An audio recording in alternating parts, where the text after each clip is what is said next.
All right, we're going to go ahead and get started. Welcome everyone to our FEMA Region 1 Talk Shop training for the month of April. Today's topic is a very important topic. We're going to be talking through and working through a Narcan naloxone training for first responders and emergency managers. This is a training that was inspired from a two-part webinar series that FEMA launched last year in partnership with SAMHSA and the Addiction Transfer Technology Centers. It was a two-day webinar event back in September of last year, and we covered the gamut of topics related to substance misuse, overdose, and emergency management. If you are joining us today as a community organizer, an emergency manager, or anyone who is dealing with first response, this is the right place for you because Narcan training is essential for the work that we carry on in our daily work and what we do on a daily basis, both in our personal and professional lives. We're going to get into the details, but over the last 3 years alone, we've had almost 300,000 fatalities related to substance misuse and overdose. So it's just an issue that we can no longer ignore. And so if you're here to learn and to gain knowledge relative to the issue of naloxone training and how to administer and apply, you're in the right place. A few housekeeping. We're working today in Zoom webinar, meaning you are being joined in a mute and non-video capacity. If you'd like to speak towards the end of today's session, there will be 15 minutes or 20 minutes devoted to question and answer. We are asking folks that if you have questions throughout today's event, that you please place them in the Q&A feature. If you notice at the bottom of your Zoom screen, there's two different icons. One is a Q&A icon and one is a chat icon. The Q&A icon should be used and devoted to exclusively your questions that you want to direct at Kelly, our presenter and trainer today. Those are questions that we will answer at the end of our training today. If you have comments or if you'd like to put your email in the chat, we would ask that you use the chat function for that. So again, questions go in Q&A, general comments go in the chat box. Now, the other thing that we're going to highlight today is that if you'd like to receive a certificate of completion today, we are going to be giving those out and sending them to the folks that request them. But if you'd like one, you need to put your email in the chat. So that will confirm to us today that you were here, you were in attendance, and you'd like to receive a certificate of completion that you can hand off to your employer, whoever is monitoring your work. I think that covers it. We're going to also have the slides available. So I will be sending out a follow-up email with a recording, the slide deck, and to those of you who are asking for a certificate of completion for today's training, we will also send that to you as well.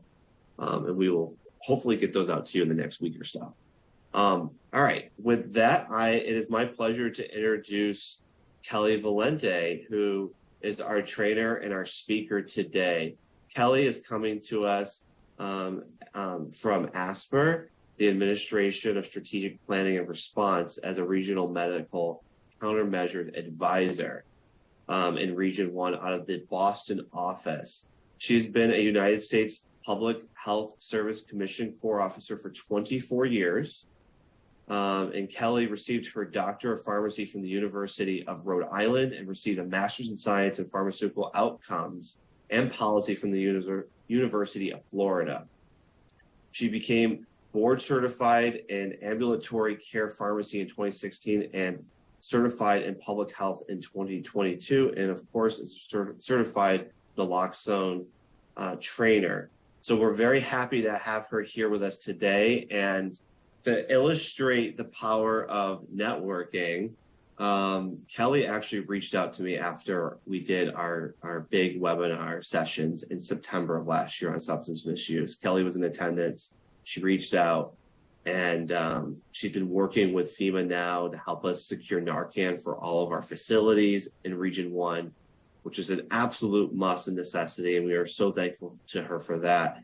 But we are most thankful to her for volunteering her time today to deliver this training to all of us. And so with that, Kelly, I will turn it over to you. And we're so thankful for you to be here and are so looking forward to your training and what comes as a follow-up. So Kelly, thank you. I'll turn it over to you now.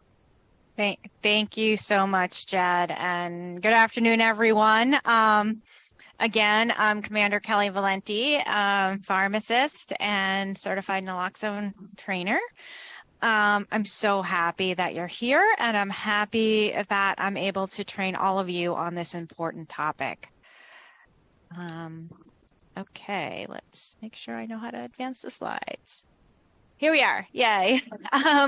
Okay, so before we begin, I have a disclaimer. We are going to mention multiple products today, going over naloxone products that are available on the market. However, I want to stress that we are not endorsing any particular product. I will let you know that the government does have a contract with Emergent Biosolutions product, Narcan. Emergent Biosolutions manufactures Narcan nasal spray, and this is the product that we have access to. However, all products are safe and effective. So we're going to mention multiple different products today. We are not endorsing any particular product. Any question you have should be placed in the Q&A box. We are recording this presentation. Recording will be available at the end of the presentation. For those looking for CE credit, continuing education credit for licensure, unfortunately, we cannot offer that today. However, if you do want our certificate of participation to show a manager or whoever would need that for your line of work, we can offer that. And please put your name that you would want on the certificate and your email in the chat box. And after the presentation, we will draft a certificate of participation for you and send that to you. So, okay, so let's begin. So first, what we're going to do is we're going to go over some key definitions, definitions that I will use throughout this training. Next, we will move into why knowing and learning about naloxone is imperative in today's world. What is an opioid overdose? How it occurs? Who's at risk? And then we will move into what naloxone actually is, how it works, how it's regulated, how it's stored, how one can obtain it. And then we will finish with a question and answer period. So here we are. Key definitions. So the first thing I want to mention, and the definition I'd like to go over is, what is a layperson? As of right now, in the naloxone overdose space, naloxone opioid overdose space, you are all laypersons because you have not had naloxone training yet. However, at the after this training, you will be considered a first responder in naloxone delivery. So a layperson is a professional, a person without professional or specialized knowledge in a particular subject. So in this case, naloxone delivery. After this training, you will no longer be a layperson and you will be a first responder. Okay, what is a first responder? So a first responder is any person who is trained to immediately respond in an emergent situation and can act and can start treating a victim of an emergency immediately. They may include law enforcement, firefighters, emergency medical workers, doctors, nurses, any clinician, pharmacists, public health and harm reduction advocates. Also, again, by the end of this training, any person trained to administer naloxone. Okay, so we start with some, hold on, advance the slide too quick. We also have some key definitions as I go around this training. What's an opioid? Why are we here? Naloxone is a rescue agent that is used to rescue someone after an opioid overdose. But what is an opioid? So an opioid is a broad group of pain-relieving medications that work by binding to the opioids receptors in your body. And they increase the body's natural response to relieving pain. Now, this group of drugs is called an agonist, where a drug can help the body's natural response to something. So you might hear the word opioid agonist in a situation, but they are called agonists. Opioids were first derived from the poppy plant. So you'll hear the term naturally derived opioid. So you will know that a medication, oh, this one was from the opioid plant, the poppy seed plant, also called the opioid plant. However, in modern times, opioids can now be synthesized in a lab. So the drug that we all think of is fentanyl. Fentanyl is a synthetically made opioid. It has been synthesized in a lab. It is not from the poppy seed plant.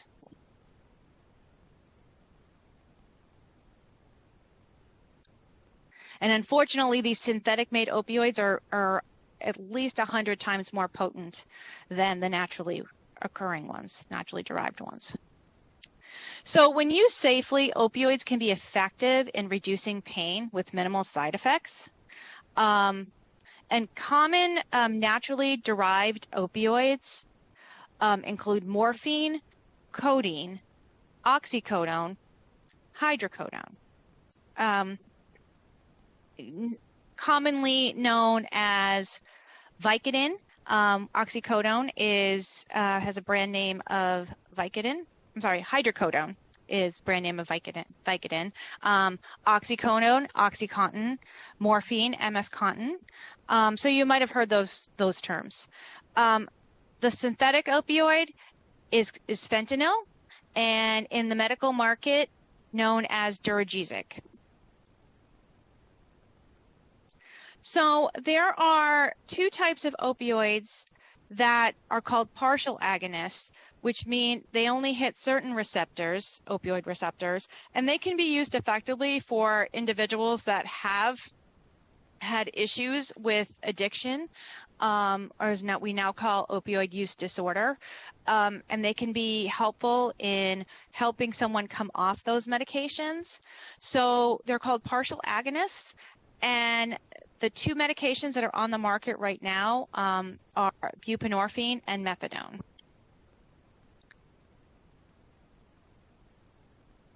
So illegally obtained recreational opioids, naturally occurring heroin, and synthetic is a legally manufactured fentanyl. And as I mentioned before, fentanyl can be clinically indicated as Duragesic, but it's being manufactured illegally and being used on the street. And you'll see how prevalent illegally manufactured fentanyl is as we move through these slides, and it's a real problem. So these medications are used for the side effects, more specifically the euphoria that that opioids have as part of their side effects. And this can quickly lead to an overdose. So what is an overdose? An overdose is when an excessive amount, more than the person is used to, is ingested or injected or absorbed intentionally or unintentionally. When someone overdoses, the opioid receptors become oversaturated and the side effects are more pronounced. So where this leads to death is that there are opioid receptors in the brain that regulate the body's breathing rhythms. And so what it does is it says that, again, opioids are agonists, so they make a response, a naturally recurring response occur more. They're telling the brain that you have enough oxygen. And if you have enough oxygen, you don't need to breathe anymore. So therefore, it stops the natural rhythm and rate of breathing and can cause breathing to stop. Breathing stops, then your circulation stops and your heart stops. So that's why we need naloxone to prevent that from happening and make sure the individual does not pass away. So naloxone is called an opioid reversal agent, which if opioids are agonists, naloxone is an antagonist. And if given in time, stops the oversaturation, stops opioids from hitting the receptor, and we will go over that in future slides. And it's quick to act. It can stop in 1 to 2 minutes. Stop the oversaturation in 1 to 2 minutes. So learning about naloxone brings us here today. Okay, so just quickly, I want to mention some terms of use for the non-clinicians here. Euphoria, that is the draw to opioids for people that use them recreationally. It is the feeling of intense happiness and well-being. It is a side effect of opioids, and again, a reason why individuals would use them recreationally, to have that euphoric feeling. Another thing I want to mention, which kind of leads to needing naloxone and why people are on such high doses and use such high doses, is the concept of tolerance. And tolerance is a reduced responsiveness to a medication, which needs somebody to up the dose. Another drug that does that is caffeine, where people started with 1 cup of coffee and now all of a sudden they're drinking 10. Opioids do the same thing. The body needs to have an increased dose because the body has gotten used to the medication. So back, I do have a story of back about 20 years ago, and we'll talk about, you know, the renaissance of opioid medications 20 years ago. So 20 years ago, when Duragesic hit the market, I was working with patients, and you would really carefully give them 1 patch. Oh, this is such a, you know, potent drug. It's 100 times more potent than heroin. We want to be really careful. 1 patch, right? Now I'll talk to patients and they're walking and talking and they have multiple Duragesic patches on, which is shocking to me. But because now they're tolerant to it, they've used it for 20 years, they need a higher dose. So it's interesting. So, and that's where overdoses come into play, and I will share that with you in further slides. Another thing I want to mention about opioids is that once you go up, you have to come down. So withdrawal. Once the body is used to medication, it really cannot handle when you don't have it anymore. So it can be physical symptoms, it can be mental symptoms once you stop using opioids. So you have to slowly come down, and it could be months as you get off these medications. And that's where methadone comes in as a replacement to get individuals off these medications and start not using them anymore. I will mention the best picture that I've seen of somebody going through withdrawal is the movie Trainspotting. And it's about individuals that recreationally use heroin. And Ian McGregor is the lead. He goes through withdrawal, and it really captures what a patient goes through, or what an individual goes through when they're going through withdrawal. And I just wanted to give a shout out to that because it was incredible. But yeah, it's something to know that these individuals will go through withdrawal once they are leaving these medications. Finally, I want to mention addiction. There has been a paradigm shift with the word addiction. It is not considered a moral failure anymore. It is not considered a defect of an individual. We have now come to say that it is a chronic disorder that is an altered brain function that makes the brain crave and weaken self-control. And that's not just with drugs or opioids. It can be with anything. And part of this self-control, weakened self-control, is that you know that there are adverse consequences, but yet you still need that substance. So the word I'll use is opioid use disorder. That is what we use now. We don't say addict. We don't say any slang terms. It is somebody that has opioid use disorder, and naloxone assists with treating opioid use disorder. So we want to make sure that we are using the correct nomenclature and give dignity and respect to these individuals. And who's at risk? So these are 2021's data. It takes about 2 years for data to come out. Sometimes we can get early data, but usually it does take 2 years. So we've got 80,000 individuals that have passed away in the United States. Again, these are preventable deaths, and that's why we're all here. Over 5,000 occurred in New England, and today I actually got Connecticut's numbers for 2022, and it was 1,700 in Connecticut alone. And again, they're all preventable. And again, I'm glad we're here to make sure there's one less every year. And so someone had asked me, what are the risk factors? Who is the target population here? Who should we be mindful of? So I did look at an NIH study on where, like, who is the target population? What are the risk factors?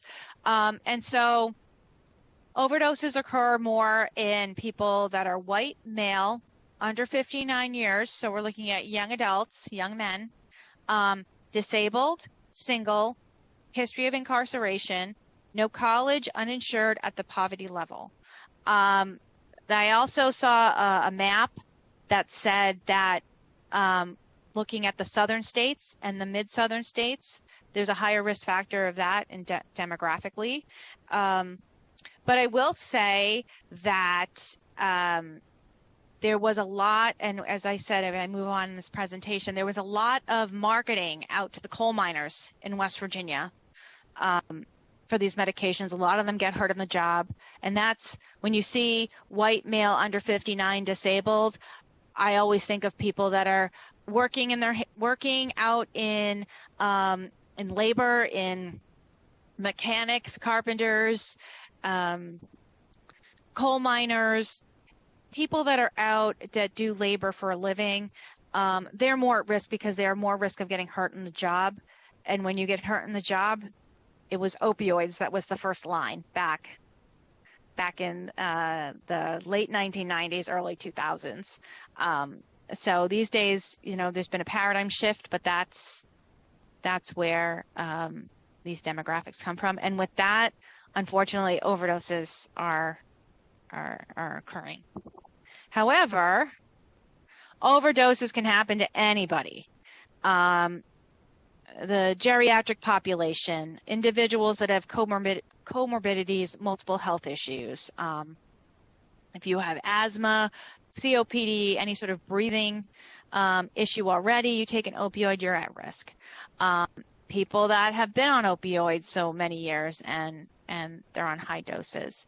People that have like mental impairments or intellectual impairments, physical impairments, watch out for those because that's an accidental overdose that could happen.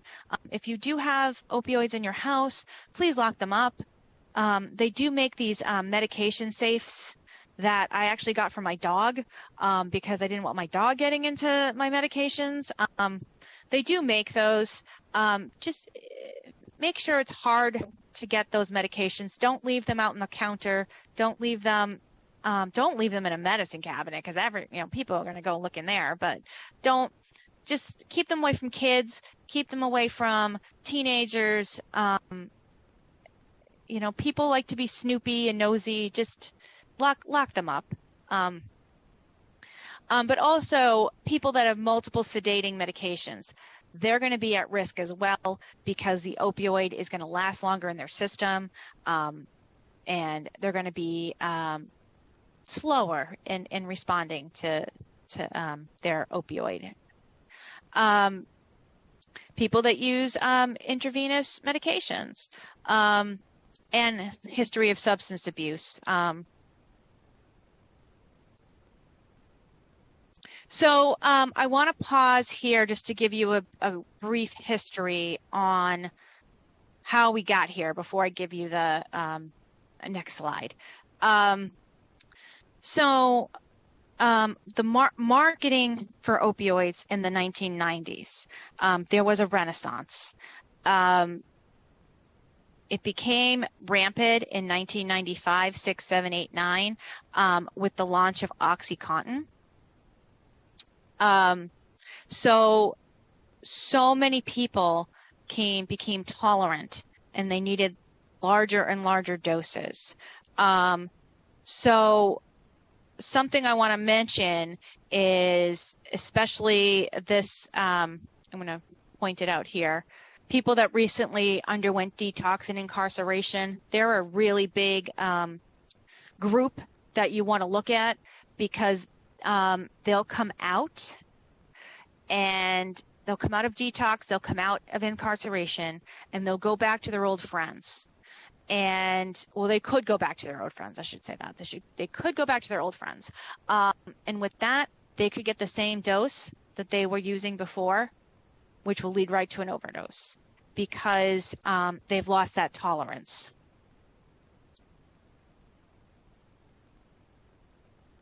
Okay. And then finally, I want to say 40% of overdose doses, someone else was present. If they had naloxone, it wouldn't be a death. So we want to make sure that these medications get out there. Okay, talking more about the history of opioid use. 1990s, a lot of competition to have a blockbuster drug. Blockbuster drug meaning I'm a pharmaceutical company. I want a drug that everybody takes because I want that money. So there was a race to get that blockbuster drug. So in comes Purdue Pharmaceuticals. Purdue Pharmaceuticals had MS-Contin, which is a long-acting morphine medication used in hospitals, but that's about it, and used in cancer pain, but that's about it. They decided, well, we need this blockbuster drug. We want to get an opioid out to everybody. We want opioids to be used everywhere and be that blockbuster drug. Because here's the thing about opioids. One, they don't have the liver side effects that Tylenol have. So Tylenol actually can be lethal with liver damage if used in high doses. Motrin, ibuprofen, Advil can hurt the stomach, cause bleeding in the stomach if also used in high doses. Opioids don't have that. So the thinking from Purdue Pharmaceuticals is, well, they're safe. Let's use them. So they began, in 1995, they got the FDA approval to market OxyContin, which is oxycodone, long-acting, and market it to the masses. Use it for everything. Use it for back pain. Use it for arthritis pain. Use it for emergency rooms. Use it everywhere. And they got their blockbuster drug. But in the meantime, so 1995 was when it got approved. So now you can see what's been happening. So, so people started, epidemiologists and other clinicians started noticing something was not right. And with that, there was this back and forth with reassurances that the addiction was low and that only people that are quote unquote addicts will have the overdose. It's really not anything to worry about. And at one point they tried to get it over the counter. They tried to market it all over the world. But luckily, finally, there was a paradigm shift, and it was found out that that they were actually not telling the truth, and they did know that these drugs are dangerous and kept sweeping it under the rug. And unfortunately, as of today, 3 million individuals have opioid use disorder. And another statistic I wanted to mention, by 1999, 86% of all patients with non-cancer pain were using opioids. And now 3 million individuals have been diagnosed with opioid use disorder. And again, that's why we're here. So payers and insurers have now set limits on these medications to make sure they're used safely. But with that, there is a whole population now that can't get the medication that they are now craving, and their self-control is now weakened, and they're turning to illegal opioids, heroin and non-pharmaceutical fentanyl. So deaths due to heroin increased by 286% from 2002 to 2013, with 80% of heroin users admitting that they started using prescription opioids before moving to heroin. In 2016 is when illegally made fentanyl hits the market, or this black market, I should say.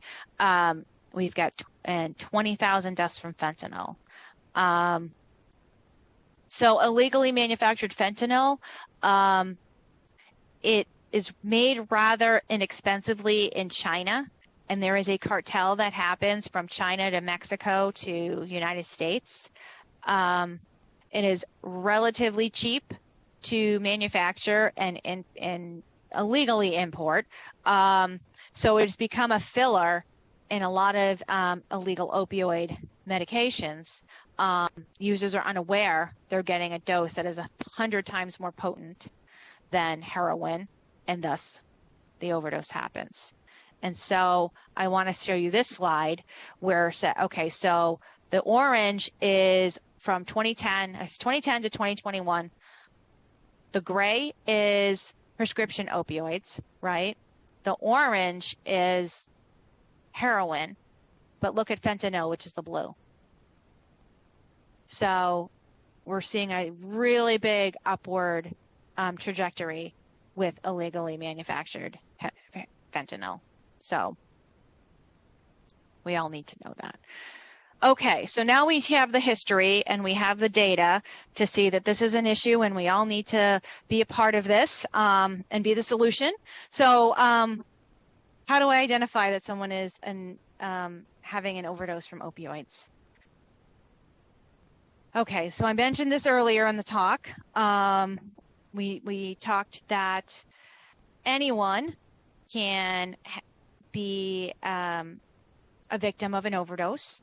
They can be accident or they can be self-inflicted. And here are the steps. So opioids through oversaturation of the opioid receptor in the brain, where the regulation of breathing occurs, the opioid on the receptor is telling the receptor there's enough oxygen in the body, so no need to breathe. That's when carbon dioxide levels increase, oxygen levels decrease. Oxygen is what feeds the cells, so cell death starts happening. The heart recognizes that there's no oxygenated blood to pump. Heart stops pumping. There is time to respond, but there's no time to waste. So here are some things. What is the difference between somebody that is sleeping, somebody having an opioid overdose? The big thing you want to look up is breathing, stomach going up and down. You want to see if somebody is like slow or shallow breathing, having gurgling or choking noises.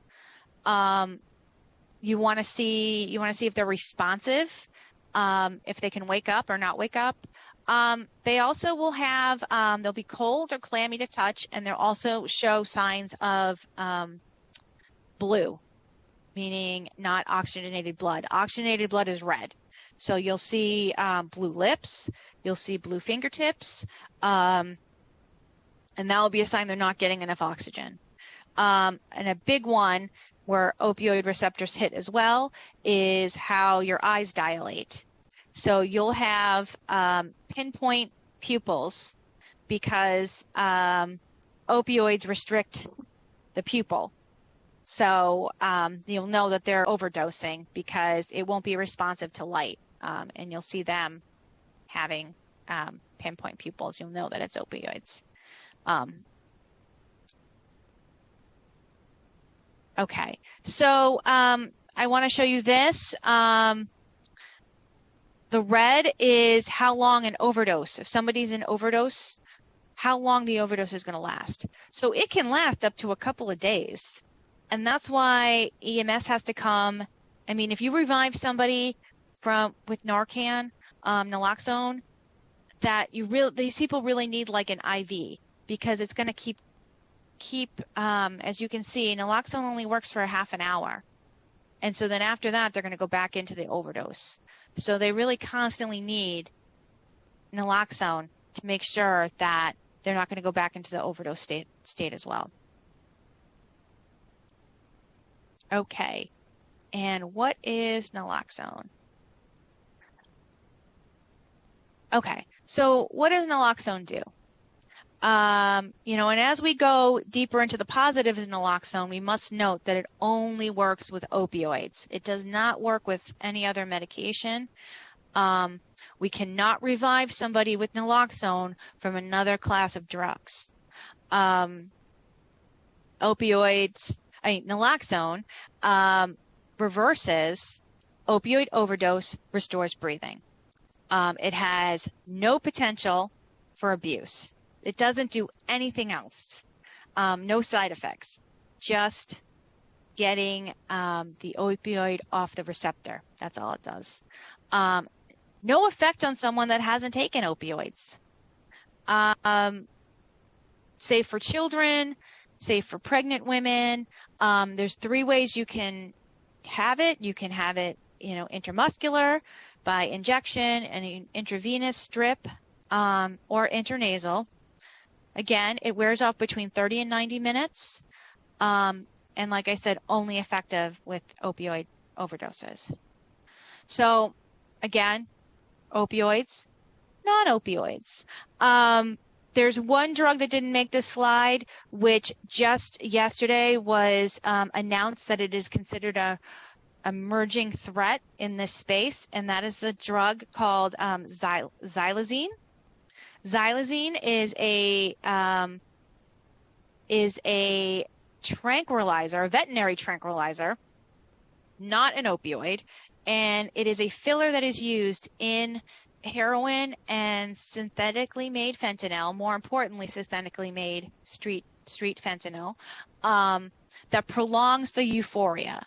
So the thought is, let's put this in, it will prolong the euphoria, and it'll be great for our customers that use recreational fentanyl. However, it will prolong the overdose. It does not work with naloxone because it is not an opioid. So naloxone will take care of the fentanyl, but it won't take care of the effects by xylazine. So here's a visual on how naloxone works on the receptor. So naloxone has a greater affinity to the opioid receptor versus the opioid. So it can just knock it off the receptor and sit there. And that's all it does. It's an antagonist. It just blocks, doesn't do anything else. It occurs within 1 to 2 minutes. It is important to know that it can be given no matter what, because it has no side effects. And even if it's not an opioid overdose, it won't hurt the patient. It just will, it's no harm, all help. If it doesn't work in 1 to 2 minutes, you could give a second dose, but if it still doesn't work, then it's not opioids, then it's something else. And that's important to know, like when to stop. After the second dose, if it doesn't work, then it's not opioids, and then you need to start CPR and keep that person perfusing. Okay, we're going to talk about some myths here. In a world that we have with a lot of medical disinformation, we want to go over some myths. First is using naloxone will encourage drug use. That's been one of the first and most promulgated myths out there, which isn't true. Research has actually shown that naloxone does not lead to more drug use or riskier drug use, and in fact that they show that it shows that it decreases use of opioids, serves as a wake-up call, serves as a way that a person sees that they have a problem that they need to address, and they go and seek help. The second one I want to talk to is naloxone causes harm. That does not cause harm. And there's no dose limit. There's no age limit. And there's one I'll talk about, but it's on the next slide. And another one myth that a lot of people think is true is only first responders or licensed individuals can use naloxone. And that is not true as well. There are Good Samaritan laws, which I have on a slide coming forward, that allow laypersons to use this medication. It also allows bystanders not to be apprehended for suspected criminal behavior or immigration status. A lot of people won't use the Narcan or naloxone on a person because they were part of the crime that was happening with the illegal medications, and they don't want to be arrested. So they'll just run and leave the person overdosing. Well, if you've used Narcan on the individual, you will not be arrested. It is considered a Good Samaritan law. And also your immigration status won't be looked at as well. Another thing before I move to the next slide is I want to talk about why naloxone isn't more visible in day-to-day life. And that's unfortunately due to the stigma and the shame of opioid use disorder. Lots of family and friends in denial. And that's why we're here today, because we want to be able to talk openly about naloxone, and that it is not a moral shortcoming to carry it. It's not a moral shortcoming to have to use it. It is something that everyone should have and use, and we need to break down those stigmas and barriers and carry it with pride, I say. Okay, so there's one population that you would not use naloxone, and that is for neonates, infants under the age of 28 days. And this is because of the thought that these babies are so young and so fragile that they could go into sudden withdrawal and it be a life-threatening situation, being in withdrawal. So usually these babies are already in an intensive care unit, so it's not something that a person in everyday life will have in their life. But if you do get in a situation where you are with a baby under the age of 28 days and they are in an opioid withdrawal or possible opioid overdose, call 911 and do not wait till the paramedics arrive. Okay, and here are the Good Samaritan laws for our 6 New England states. I just want to make sure everyone knows where they are, what they say.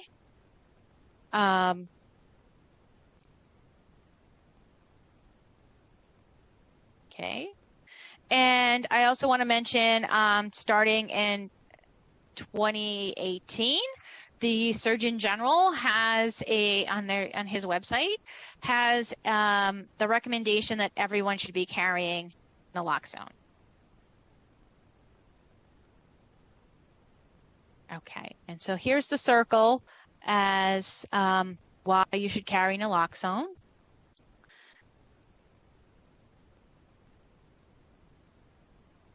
And here are the different delivery types. So first is naloxone injectable. It can go, and that's this one right here, it can go IV into the vein or IM into the muscle. We don't expect all of you to be in a clinical space to do that. So we're not going to talk about it today. But the next one, which we are going to talk about today, is Narcan nasal spray, which is by Emergent Biosolutions. But there's also Zimhi, which is by Adamas Pharmaceuticals. It is injectable, and it's like an EpiPen, and we're going to go over that one today as well. And then Calaxo, there you go, Calaxo, which is double strength of Narcan, and it's marketed for those at risk for fentanyl overdoses. And what's not pictured is one we're going over today, which is the Amphastar naloxone nasal spray from Amphastar Pharmaceuticals. So responding to an opioid overdose, here are the steps. 1, make sure the scene is safe. Is there any powder? Is there any needles around? Is it okay for you to approach? If it is not safe to approach, call 911 from a distance. You don't want to be part of the response. If it is safe to approach, you want to attempt to rouse and stimulate. And what you want to do is you want to take your knuckles and you want to start rubbing the breastbone and talk to the person. Are you all right? Are you okay? And as you're doing that, assess the symptoms and signs and talk to witnesses, because you want to have a good picture of what is happening or what did happen when 911 does arrive. Then have someone call 911 EMS. Now it's time to administer naloxone, and we'll go over those steps in the next slide. After that, you want to check for breathing and pulse. And if you have to start CPR and you're trained to do so, start CPR. Check for airway, check for breathing, check for circulation, give rescue breaths and chest compressions. If it is an opioid related overdose, the person will could be alert and revived within 1 to 2 minutes. Once the person is revived, you want to roll them on their side. And this is because of any sort of vomit that could happen. When they wake up, they might be confused, agitated, delirious, tired, and they could be vomiting. So roll them on their side. It's called the recovery position, and stay with them until EMS arrives. Okay, so how do we give naloxone nasal spray? So for today's demonstration, we're going to be using, and this is what the government contract is, it's Narcan nasal spray. So first off, I want to show that the box has an opening, and it has everything I'm telling you is here in the box. So what you don't want to do is open the box and take the 2 sprays out and leave them. You really want this important information. So always keep the box intact. But today, I'm going to show you that you want to open the box up here, and the 2 sprays are in here. So it comes like this. I'm going to try to make sure I see it. It comes like that. And then on the back is where the peel is. So it says peel here. You're going to peel right there. So I'm going to put this away, and I'm going to turn into, I have a demonstration device that has no drug in it. So I can show you what happened. Okay, I already peeled it, and now I have it. So what you want to do is tilt the person's head back, because you want to make sure when you tilt a head back and you lift up their chin, their airway opens up. And that's what you want. You want to have an open airway, a completely open airway. So with that, you've tilted their head back, you lifted up their chin, their nose is up a little higher. You take your 2 fingers and you put it here on each side, and then your thumbs on the plunger. Now, in an actual Narcan, you'll press it up, it will come out, the spray will come out, and it will lock. That means it's used. This one is springy because it's a demo just device. There's no drug in this. So what you want to do is you want to take the, and I'll do this. You want to put it in the person's nose up to where your finger and the person's nostril touch. And that's when you push the plunger. And when you push the plunger, the spray will come out. Okay, it will lock. So now you know that the spray went out. And you only do 1 nostril, and that is it. And you wait for about 1 minute to 2 minutes to see if the person revives. So here we have some pictures here to show. And you do want to start looking for independent breathing. Chest falls, chest goes up, chest goes down. And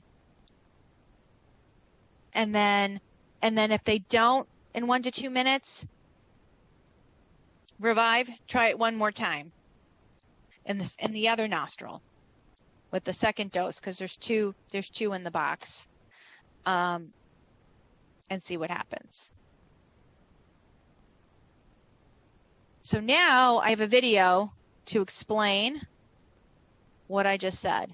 So let's see if we can get the video to go.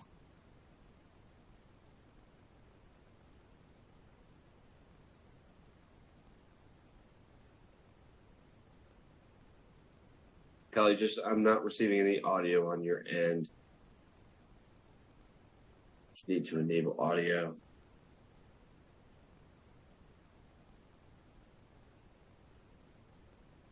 Okay, I'm hearing that the audio didn't work. Let's see if I can try this again. You just have to share your audio. That's right. Okay.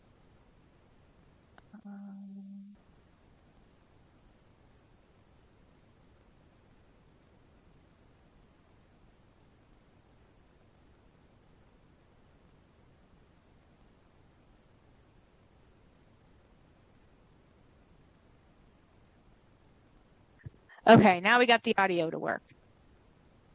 If you suspect someone has overdosed, try to get their attention by firmly rubbing your knuckles up and down the center of their chest. Next, call 911 with your location and the person's symptoms. Now it's time to administer naloxone. Peel back the package to remove the device. Place the nozzle tip in their nostril until your fingers touch the bottom of the nose. Press the plunger firmly to release the dose. Place the person on their back and tilt up the chin to clear the airway and support breathing. Give a second dose if the first one does not work within 1 to 3 minutes. Care for the person by rolling them on their side. Stay until medical help arrives.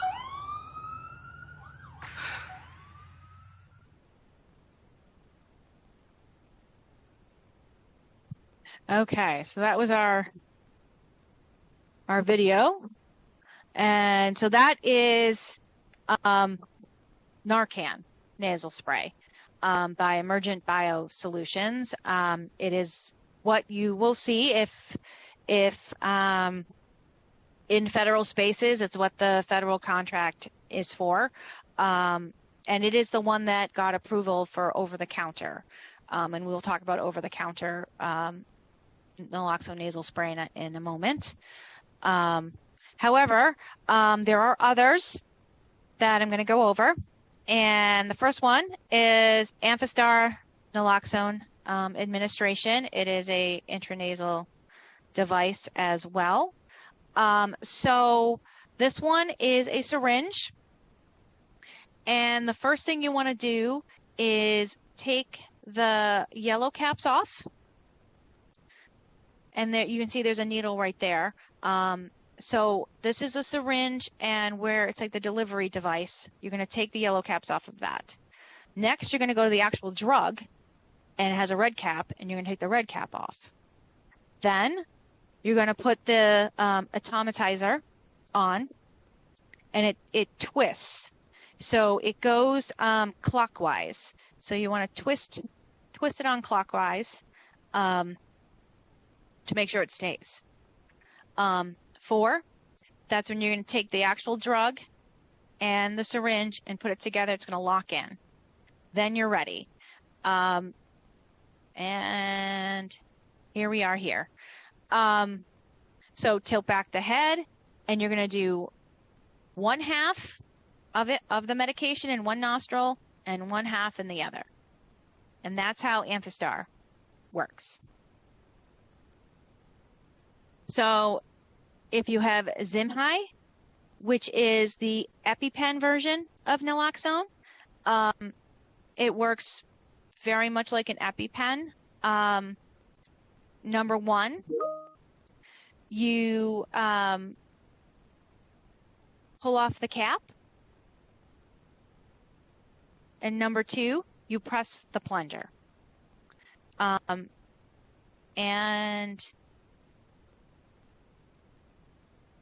so you want to roll the person on their back, and you want to put it right below the gluteal region. Pull the cap off, stick in the upper thigh area, and then press the plunger. It's going to click, and you want to hold there for 2 seconds. And that's how Zimhai works. Now, important to prevent yourself from needle sticks. One finger, there's a safety guard. So with one hand, you want to push that up with your thumb and make sure it locks. And then the packaging has a blue case. You will put the used one in the blue case and close it, and then go dispose of it in a sharps container or something of that sort. You want to make sure you follow this correctly, because you do not want to have the risk of a needle stick.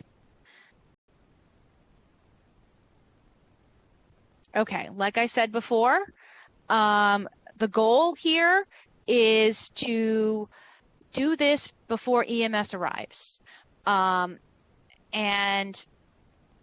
you want to wait with the person in the recovery position for EMS to arrive and take over.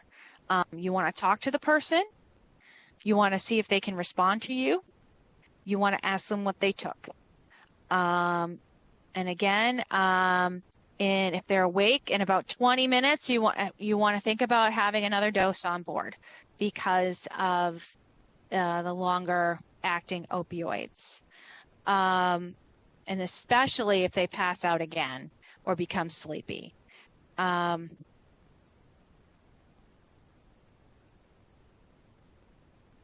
Okay, so like I said in previous slides, when you're reversing, some people are concerned that the person's going to be combative and hurt them. Really, that doesn't happen. Mostly they're just really irritable. They don't know, they're confused. They don't know what happened. They're sleepy. They feel sick. But they also can be showing signs of withdrawal, which is the excessive sweating and the fast heartbeat and the high blood pressure. So that's signs of withdrawal. They could also have a runny or bloody nose, and that's from the irritant of having something stuck up their nose. So that could happen as well.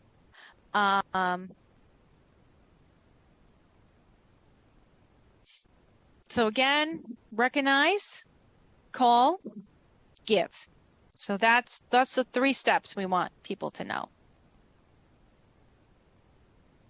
And again, do lay them on their side, stay with the person, keep them awake, keep talking to them, monitor their response, call for help. Let other people know you have naloxone. And that's really important. If you're carrying naloxone, tell everyone. Like, anywhere you go, people should know that it's in the building, that we have it. Because you never know. And here are some don'ts. You don't want to try to make the person vomit because these drugs, it's already too late. They've already been digested by then, so it's not going to help. You don't want to try to slap them or you see those movies where they put people in cold bath. That's not going to help. It's really naloxone is the only way. Nothing is going to reverse the overdose except for naloxone. Okay, so how do we get it? How do we store it? Okay, so as of March 29th, 2023, the FDA approved Narcan nasal spray, which is here, for over-the-counter status. So when will this occur? We really don't know yet. It usually takes about 6 months from when an approval happens to it getting on the shelves. So 6 months from now we're looking at like early fall, late summer. But that's just speculation. Pricing needs to be worked out. Labeling needs to be worked out. Access issues need to be worked out. So we're grateful that this happened, and now it's breaking down a barrier for access, but it will take a little bit of time. There is also another straight to over-the-counter naloxone nasal spray being looked at right now from the FDA called Revive, and that is spelled R-I-V-I-V-E.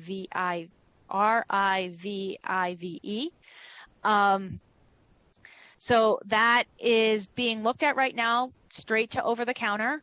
And the company, which is Harm Reduction Therapeutics, they are looking to launch that, make sure get it on the shelves by early 2024.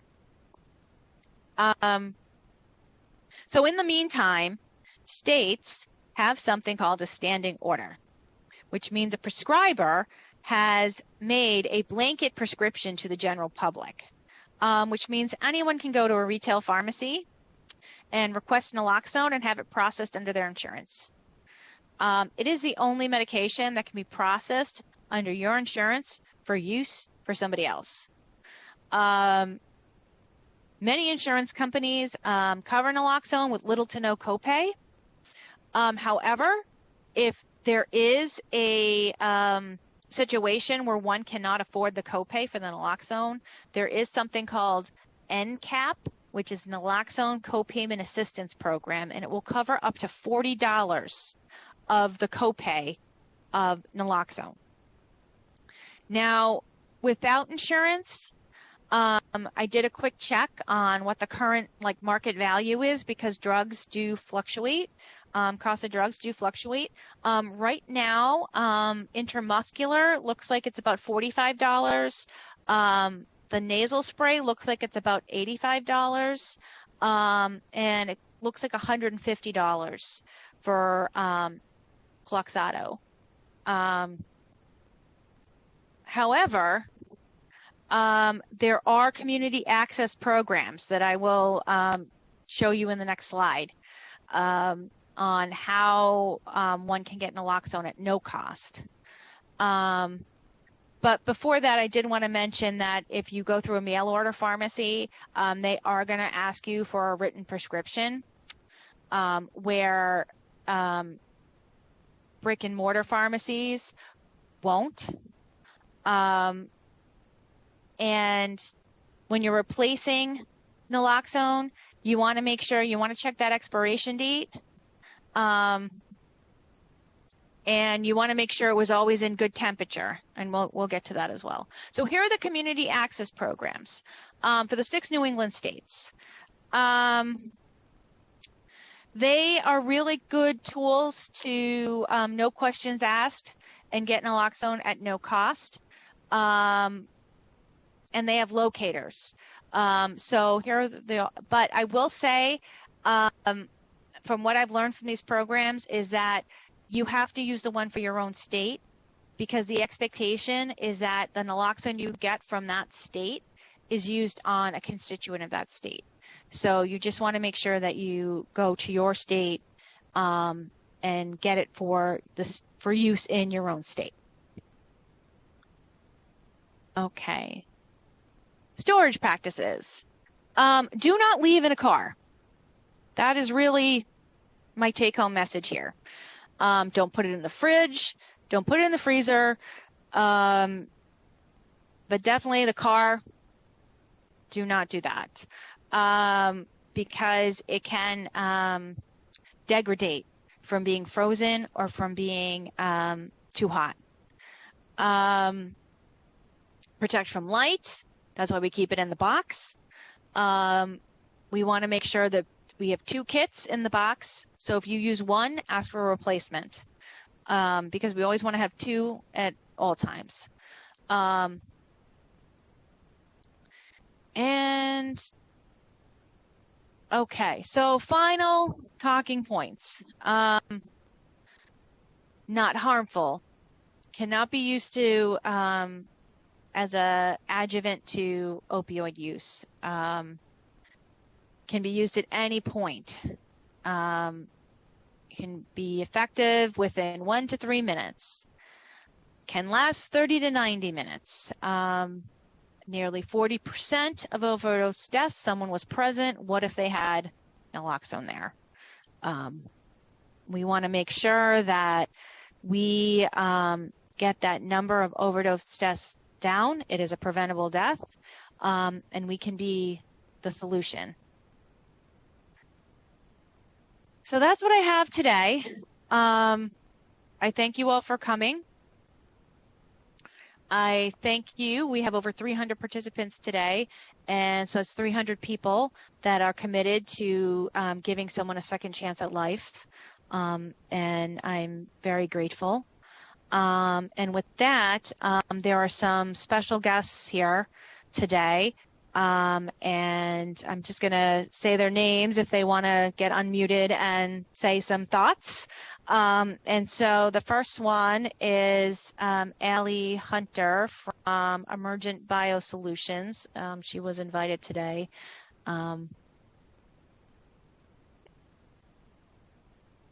Seeing if we can unmute her phone. Ellie, I don't know if I see her in the attendance right now. Okay. Well, Allie, if you're listening, chime in offline and we can chat. And she's a good resource for anyone that is going to be procuring Narcan nasal spray through government contracts and needs guidance and help. So she's definitely someone to reach out to. Next is Betsy Rosenfeld, who is the Region 1 HHS Regional Health Administrator. If she has any comments or thoughts, wants to share. Yeah, Betsy was on for most of it. She had to hop at 2. Oh, okay. Well, she was there. And is Lori Ehrlich on the line, FEMA Region 1 Administrator? I don't know.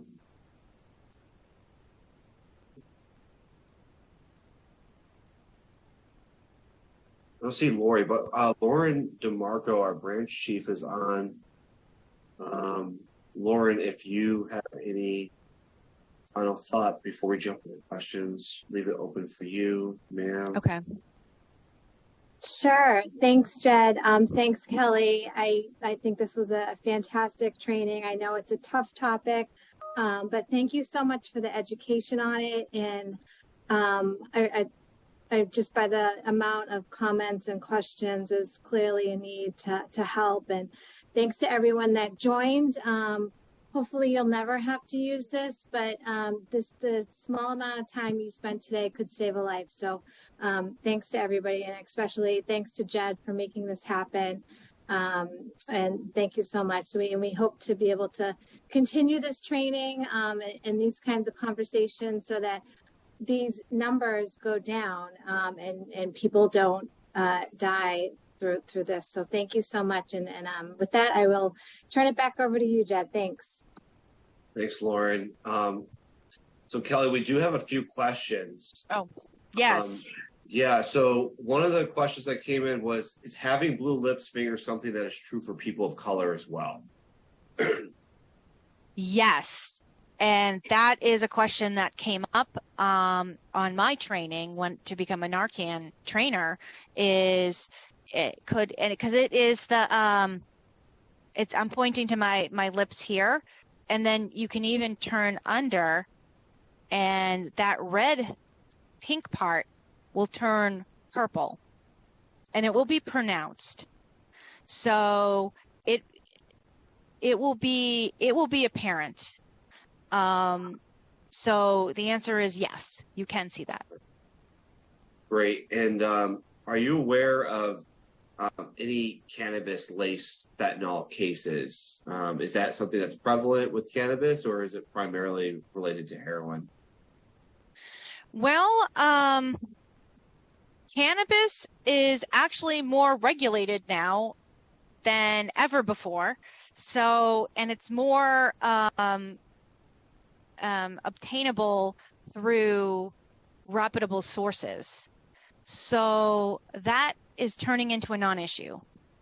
Back, I want to say 20 years ago, it was an issue, but now it's really not because of states taking ownership of cannabis and regulating it and making sure that it is, because it's being still sold in a brick and mortar store now. So it's safer to use. Gotcha. Okay. And then another question that came in was, does the amount of opioids that someone consumed matter when it comes to the effectiveness of naloxone? Yes, because it's the amount of time. So it's not necessarily how much right away, it's how much over time. So if somebody takes a large amount of OxyContin or morphine, they could need a naloxone drip for 4 days.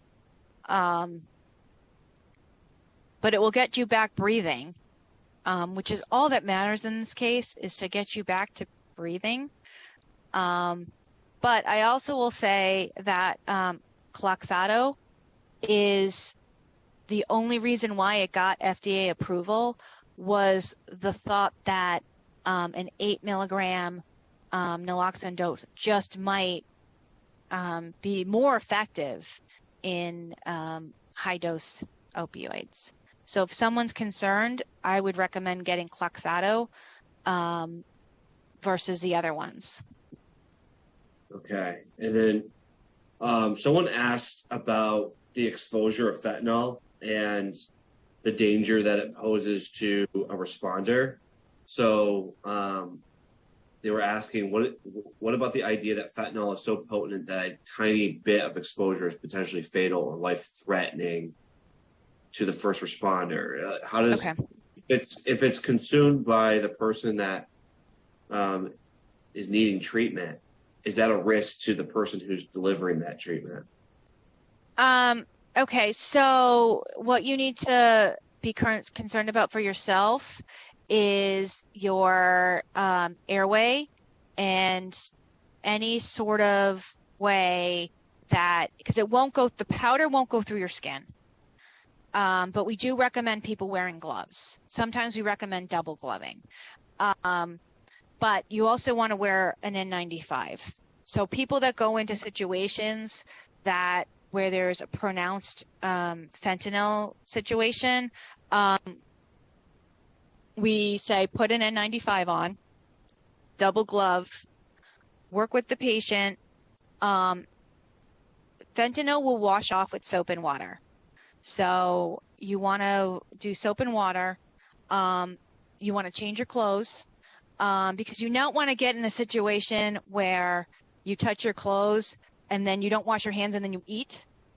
You want to make sure that you change your clothes, you wash your clothes, wash your hands, wear a mask, and to clean fentanyl, say you were going to be one of the people that clean and decontaminate, they're actually recommending low acidic bleach, low pH bleach.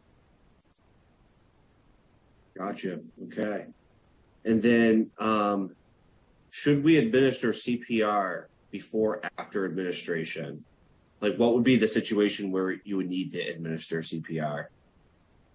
Well, you're going to do Narcan first. And it's going to go so quick. Like, it's going to be, you're going to go in and assess the patient. Are you all right? Are you okay? Help, call EMS. And then you're going to look at the patient. You're going to do the Narcan, right? Or someone go get Narcan or naloxone, and then you do it. And then you're going to go, you just kind of look. But if they don't have a pulse, you're going to have to start chest compressions, no matter what. Because if they don't have a pulse, they're not going to start breathing. So, if they have a pulse, you could give 2 breaths. It's not going to hurt. But if they don't have a pulse, you're going to have to start CPR right away. Gotcha. And all of it above could get the person revived. And folks, some folks put in the comment section, like, when should you call 911? You call 911 first before administering Narcan? Yeah. Well, okay. You're hoping, you could do Narcan first and then call 911 if you're alone, because it's not going to hurt the person, and time is at essence, because you're going to tell the person at 911, because the 911 dispatcher is going to want to talk to you. So if you're alone, but you usually want to get somebody else to do it. But if you're alone, I would recommend giving the Narcan first and then calling 911 and then starting CPR, or even put them on speaker, because you're alone and you need to get the airway and chest compressions going and whatnot. Okay, and someone asked, I think you covered this, but we'll just reaffirm here. What is the shelf life of naloxone? Oh, good question. Let me look here. It looks, it's about 3 years. Okay. And then someone was asking about the storing of it. Is it okay for it to be stored in an insulated bag? I think that's okay. As long as it's not in anywhere that's extreme temperatures, like the car is concerned because of the greenhouse effect, or garage. We just want room temperature. We don't want it in a place, especially in New England, where it can get 100 degrees in August and it can get -2 degrees in December. We wanted it at a room temperature-esque area. And folks were asking because there's illustrations on the box that you were displaying for use. Is there similar visual descriptions on other products as well that you went over? That is a good question. I personally have only experience with Narcan nasal spray. It is because the government contract. So it's the only delivery device that I've used. And then the last time I used naloxone, it was back when it was just the injectable only. So I was just using a patient insert. However, I will say, if you go online, you go to Cloxato, they also have instructions to use on their website. And also at all those community resources that I had up, they have a tutorial. You press a button and it will pop up with on how to use naloxone as well. And then in term is the nasal spray and then the injection devices, is there any difference in effectiveness? Someone asks about that. No, they're all the only difference with the injectable, it will probably act even quicker because it's going right to the blood. Where the nasal spray will take a little time, but there really isn't any difference besides that. Okay. I mean, they will wake right up. So it is, if anyone's ever seen it, it's shocking how it's like, wow, how fast someone wakes up from a naloxone treatment. And then folks were asking too if they wanted to get Narcan training for their staff or their facilities. Could they reach out to you about that? Yes, there are a lot of trainers out there. And depending on the state, they can come out to your place of work and do a training. So it depends on who is asking, and then I can connect them with the state trainers. And if I need to come out, I can. But there's a lot of us out there, which is great. Yeah, and I would also say too that if anyone is interested in receiving additional training, that you could reach out to myself, also to Kelly, and we will try to address that request in the best way that we can and fill some gaps there for you. I think Kelly, you covered this, but someone asked about allergic response to naloxone. Is that something that we should be worried about or no? You know, I've never heard of it. I've never seen it. It's, we put it in the package insert as like, don't use it if you have a contraindication to or hypersensitivity of naloxone. I have never heard of anyone being allergic to it. But if they do have an allergy to it, they're alive. So that's a positive. And then the paramedics will be there with Benadryl to work on that, or EpiPen. So that makes sense. The highest priority of need is obviously keeping them alive, and then you can deal with allergic response. You can deal with that as a side. There's really no case where if someone is using Narcan Using Narcan and calling 911 are hand in hand. And that's why the Good Samaritan laws are in there, because we do not want that fear of I'm going to get arrested if I use Narcan on somebody and just walk away. Like, the EMS has to come. Now, another question that popped up was some concern around if you purchase through your own insurance, is that reflected on your health record in a negative way? And I think you addressed that. Yeah. No. That's part of the stigma issue, right? Mm-hmm. No, if that would be the case, then I personally would report that to the Department of Insurance, because that's discrimination. And I will say that there is this movement now in the insurance space where giving opioids and dispensing Narcan is going hand in hand. So there shouldn't be a stigma, because accidents happen. It does, you don't want that stigma to say, oh, well, you're a, junkie, and no, well, you know what? Accidents happen. Like, somebody is on a high dose of opioids for lower back pain, and a kid comes in, and they left it on the shelf, and a kid comes and takes it, or the wife doesn't have her reading glasses on and she takes it.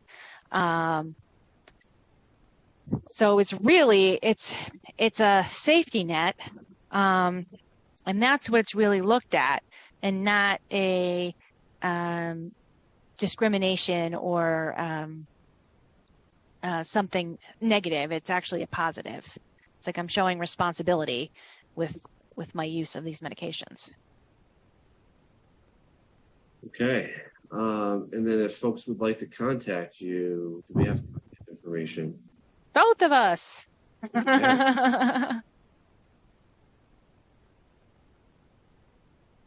All right, Kelly, any final words before we close out?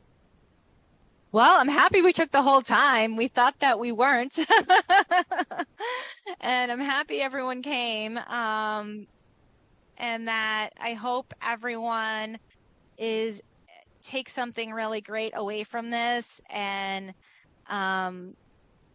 goes and gets naloxone. I know Jed and I and Lauren were working on getting it in the FEMA spaces as right next to the AED, as part of a CPR protocol. So we're working on getting it in federal spaces, and just being a part of first aid now in CPR. So. Fantastic. Well, from the FEMA family, thank you so much, Kelly, for being here today. Again, sharing your knowledge and your wisdom with us. Very appreciated. For all of the attendees who stayed until the end, thank you for attending. Thank you. Again, final call for certification or future notifications. If you haven't, just drop your email in the chat. I think we've captured all of your emails for those of you who have submitted already, but we will make sure that you get out, you'll receive a certificate of completion in the next 2 weeks from us. And we have recordings and presentation slides as well. And be on the lookout for future trainings. We try to do a big training once a month. We're going to be doing another big substance misuse event this year, so be on the lookout for it. And also we'll be doing an older adults preparedness webinar series this summer. So be on the lookout for that as well. But with that, we're going to close things out. Thank you everyone for being here today, and have a great rest of your Thursday. Thank you, everyone. Thank you.